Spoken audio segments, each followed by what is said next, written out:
जय माँ मरिया आप सभी को। मरिमा सदा सहाय। आज मैं आपके लिए एक जानकारी का विषय लेकर के आया हूँ जो कि इंटरनेट पे यूट्यूब पर धड़ल्ले से बिक रहा है और बड़ा ही प्रचलित है। ये टॉपिक शक्तिपात, ऊर्जा ट्रांसफ़र, शक्ति ट्रांसफ़र, एनर्जी ट्रांसफ़र। लेकिन एक्चुअल में आप लोगों ने कभी समझा कि ये शक्तिपात होता क्या है और क्या ये ऑनलाइन काम करता भी है, और ऑनलाइन काम करता है तो किस माध्यम से जाता है। शक्तिपात पहली बात तो एक ऐसी प्रक्रिया है जिससे गुरु शिष्य का उद्धार कर देता है। ठीक, गुरु ने अपनी शक्तियों से उसका उद्धार किया, वो होता है शक्तिपात। दूसरी चीज़, जो शक्ति आप ले रहे हो, क्या आपके गुरु ने या जिससे आप वो शक्ति ले रहे हो उसने उसकी सिद्धि प्राप्त करके रखी है, उसके पास उसकी ऊर्जाएं अर्जित हैं। फॉर एग्जाम्पल मान लो बाबा डौकावीर, ठीक, मैंने उनकी अगर साधना करी तो मैं उनका ट्रांसफ़र कर सकता हूँ। बाबा गंगाराम अघोरी, मनसाराम अघोरी, मैंने उनकी साधना करी है, मैंने उनकी साधनाओं से अर्जित करी है वो ऊर्जा, मैं ऊर्जा किसी को दे सकता हूँ जिससे वो ऊर्जा उसके लिए काम करेगी। यह है शक्तिपात।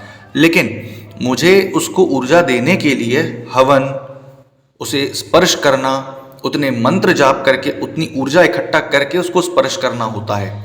तो क्या ऑनलाइन ये सब संभव है? ऑनलाइन लोग आजकल क्या कर रहे हैं, हाथ में लौंग पकड़ा ले रहे हैं, पानी पकड़ा ले रहे हैं और यहाँ से मंत्र पढ़ रहे हैं, थोड़ी बहुत ऊर्जा दे दिए, बस हो गया शक्तिपात। क्या ये शक्तिपात होता है? नहीं। प्रॉपर जितने भी गुरु भाई होते हैं या शिष्य होते हैं, पहले के ज़माने में ग्रामीण तरीकों से किस तरीके से शक्तिपात किया जाता था। अगर कोई तांत्रिक मर रहा है, कोई गुनिया ओझा मर रहा है, तो उसकी चोटी धो करके पिया जाता था। वो चोटी धो के खुद पिला देता था कि सारी शक्तियाँ, सारे मंत्र, सारी ऊर्जाएं उसके पास चली गईं। इसी तरीके से अगर कोई जीवित व्यक्ति उससे लेता है तो फिर हाथ में पानी ले करके मंत्र पढ़ के उसको वो पानी पिलाया जाता था सामने वाले को। ये होता था शक्तिपात। हाथ में धागा बांधना, हवन के माध्यम से उसको स्पर्श करना, क्योंकि एनर्जी डालना ही तो शक्तिपात है, ऊर्जा का स्थानांतरण करना।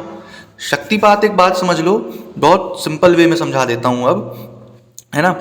ठंड लग रही है अगर आपको, ठीक, सामने वाला आपको हाथ रगड़ के आपको टच कर रहा है, आपको गर्मी लग रही है, यह होती है ऊर्जा का स्थानांतरण। उसी तरीके से अगर मान लो जैसे कोई मुझसे गंगाराम अघोरी का ट्रांसफ़र ले रहा है, या भैरव मंत्र की ऊर्जा लेना चाहता है, या काली माँ की या मरी माता के मंत्रों की ऊर्जा लेना चाहता है, तो जब मैं उनके मंत्रों का जाप करूँगा सामने बैठ करके उसके, और उनके सामने बैठ करके मंत्रों का जाप करने के बाद मैं उसको जब छूऊंगा, उसको टच करूंगा, वो उसकी शक्ति उसमें जाएगी।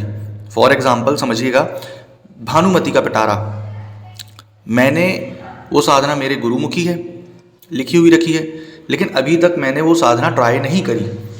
ठीक, अब अगर मैं उसका बोलूँ कि नहीं मैं भानुमति के पिटारा का ट्रांसफ़र देने बैठ गया हूँ तो ठीक, या फिर मान लीजिए कोई एक ऐसी शक्ति जिसकी मैंने कोई साधना नहीं कर रखी, मेरे पास मंत्र रखा हुआ है, गुरुमुखी मैंने रखे हुए हैं बहुत सारे मंत्र जो कि नहीं है नेट पर अवेलेबल, अब मैं उसका बोल दूं मैं उसका ट्रांसफ़र कर दूंगा, तो क्या वो ट्रांसफ़र हो सकता है? नहीं, है ना। जैसे मैंने अघोर बैताल की साधना करके रखी हुई है, या किसी भी चीज़ की साधना पिशाच की करके रखी हुई है, दानव है, भूत है, किसी की भी करके रखी हुई है, अगर मैं उसको छूता हूँ सामने वाले व्यक्ति को उस मंत्रों के माध्यम से, वो होता है शक्तिपात।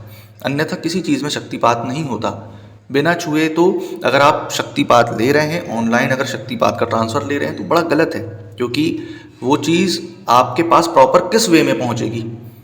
मैं यहाँ से मंत्र पढ़ रहा हूँ, उसकी ध्वनि की ऊर्जा से थोड़ी बहुत लौंग में, पानी में, बतासे में या मिठाई में वो चीज़ चली गई, ठीक, उसकी ऊर्जा चली गई, लेकिन क्या वो प्रॉपर जा रही है?